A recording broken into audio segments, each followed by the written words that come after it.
Saudações alunos, eu sou o professor Alberto Veras e o tema de nossa aula de hoje é a nacionalidade e os direitos a ela relativos. Para começar, uma pergunta básica: o que é nacionalidade? A nacionalidade é o vínculo jurídico-político estabelecido entre o indivíduo e determinado Estado, determinando assim a distinção entre nacionais e estrangeiros. Poderá ser primária, originada do nascimento, e involuntária ou secundária, decorrente de ato de vontade própria efetivado após o nascimento. Quais são os critérios para a aquisição de nacionalidade, professor? A doutrina considera que temos dois critérios: o de origem do sangue e o da origem territorial, também chamado de jus solis, que é adotado no Brasil, de forma mitigada por algumas circunstâncias especiais. Pelo jus solis, uma nacionalidade pode ser reconhecida a um indivíduo de acordo com o seu lugar de nascimento. Vamos fazer agora uma importante diferenciação entre os brasileiros natos e naturalizados.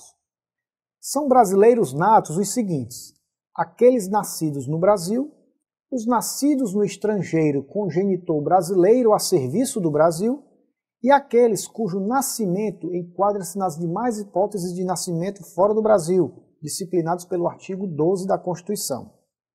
São brasileiros naturalizados aqueles que adquirem a nacionalidade brasileira posteriormente ao nascimento, de maneira secundária. Compreende aqueles que adquiriram a nacionalidade brasileira na forma da lei e os estrangeiros de qualquer nacionalidade, residentes no Brasil há mais de 15 anos ininterruptos, sem condenação penal, desde que a requeiram. A naturalização pode ser ordinária, extraordinária, especial ou provisória. Será concedida a naturalização ordinária àquele que preencher as seguintes condições: ter capacidade civil, residência em território nacional por no mínimo 4 anos, comunicar-se em português e não possuir condenação penal ou já estiver reabilitado. A naturalização extraordinária será concedida à pessoa de qualquer nacionalidade fixada no Brasil há mais de 15 anos ininterruptos e sem condenação penal, desde que requeira a nacionalidade brasileira.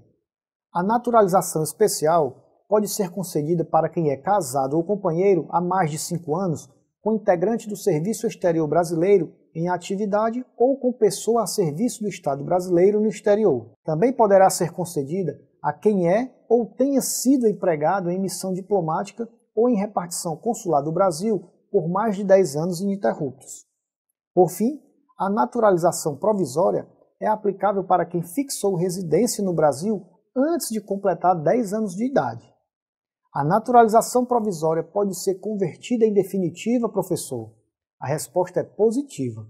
A naturalização provisória será convertida em definitiva se o naturalizando expressamente assim o requerer no prazo de 2 anos após atingir a maioridade. Surge então um questionamento natural: é possível perder a nacionalidade? Sim, é possível. Será declarada a perda da nacionalidade do brasileiro que tiver cancelada a sua naturalização por sentença judicial em razão de atividade nociva ao interesse nacional. É a perda-punição. Outra hipótese é a chamada perda-mudança, que se verifica nas seguintes situações: aquisição de outra nacionalidade pelo brasileiro, salvo nos casos de reconhecimento de nacionalidade originada pela lei estrangeira, imposição de naturalização pela norma estrangeira ao brasileiro residente em estado estrangeiro como condição para a permanência em seu território ou para o exercício de direitos civis. Assim, inclusive os brasileiros natos, em certas situações, podem perder a sua nacionalidade brasileira. Note o seguinte: a Constituição Federal estabeleceu uma série de distinções de tratamento jurídico entre os brasileiros natos e os naturalizados, e em seu artigo 12 apresenta as regras para a aquisição da nacionalidade brasileira. São exemplos de tratamento diferenciado a extradição, a perda da nacionalidade, o exercício de cargos privativos e determinadas funções e a propriedade de empresas jornalísticas e de radiodifusão sonora ou de sons e imagem. Encerramos aqui a nossa breve análise acerca do tópico da nacionalidade. Em sua área do aluno, você encontra material didático relativo a esta aula, que traz maiores informações sobre o tema. Mantenha o foco em seus esforços. Até mesmo as pessoas que acreditam ter alcançado todo o seu potencial devem pensar em seu aperfeiçoamento. Bons estudos e até o nosso próximo encontro.